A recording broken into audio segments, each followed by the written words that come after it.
I'm here today talking to Aileen Anderson, who's a professor of anatomy and neurobiology here at UC Irvine and a leading researcher in the field of spinal cord injury.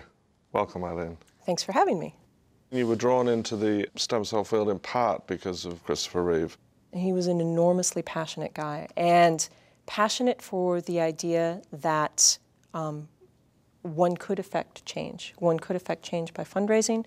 One could affect change by directing dollars into research.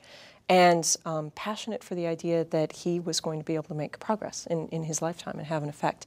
I don't know how I would deal with that same injury, and I always think about that. Chris dealt with it by putting his energies into trying to not just move himself forward, but move a whole field forward. And that's a pretty remarkable thing to do. Can you explain to a layperson what happens in a spinal cord injury? So in spinal cord injury, you can think of it as being a bruise, right? So just as if you fell down the stairs and bruised your leg or bruised your arm, it's a contusion. The blood flow is disrupted. There's a primary center of injury. You can see that when you have a bruise. In the case of spinal cord, though, it's more complicated because the central nervous system isn't hooked up very well to regrow. And so repairing that damage is impaired. What's the impact of spinal cord injury in this country? I think people don't understand that it's actually much more prevalent. There are actually about 1.3 million individuals in the U.S. that are currently living with paralysis from spinal cord injury.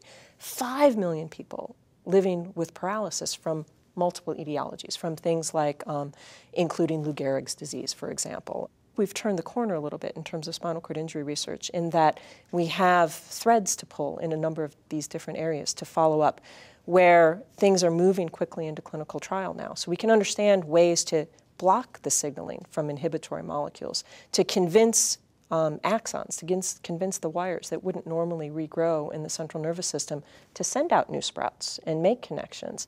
In your lab, you work on a cell type called neural stem cells. Tell us a bit about those. Every tissue in your body has a resident stem cell population of some kind. So for the central nervous system, for your brain and spinal cord, the resident stem cell population is called a neural stem cell. Almost 10 years ago now, it was identified that humans in their brains as adults have neural stem cells that still exist. Well, this was a big change. When I was in graduate school, as you probably were trained, the flat dogma was that there are no stem cells in the adult brain or spinal cord. Talk a bit about the time frame of science and how long it sometimes takes to go from a basic understanding of a problem to solving it clinically. Many people in the United States are on cholesterol blockers of some kind. It was 20 years from understanding the basic biology to getting into the clinic. 20 years, it's a long time. In the context of stem cells, my laboratory initiated was initiated with us, our first collaborative projects for stem cells with a company called Stem Cells, Inc.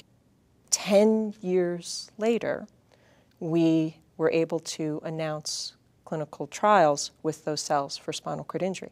10 years. We didn't twiddle our thumbs for 10 years. That was 10 years of hard work to get across the line. How excited were you to actually get to go to clinical trial?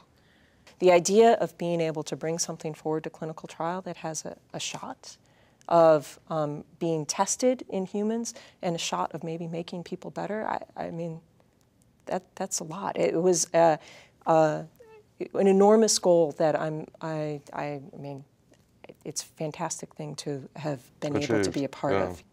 You talk about working with Stem Cells, Inc. What expertise do they bring to bear?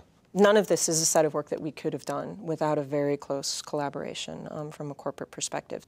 They keep us focused from not just sticking to the basic biology, but thinking translationally, which I think has been productive for both sides. We really couldn't have done it without that full-scale interaction. Talk about why independent funding is so important. We never know, as scientists, where the big leap is going to come from, and they often come from rather unexpected places. Things that have enormous impact in the field come from serendipity. They come from something that you found in lab that didn't quite make sense, you pursued to get to the next level. That's really where the new discoveries come from. That's where the big jumps come from. It's very hard to get those paid at conventional funding agencies and to garner support for those projects. You have enormous hope for the future, I think. I look at myself as being very fortunate to be a scientist because not only do I have a shot to have some long-term effects and I hope help people eventually, but I get to enjoy what I'm doing every day when I do it. Aileen, it's been great talking to you. Thanks ever so much.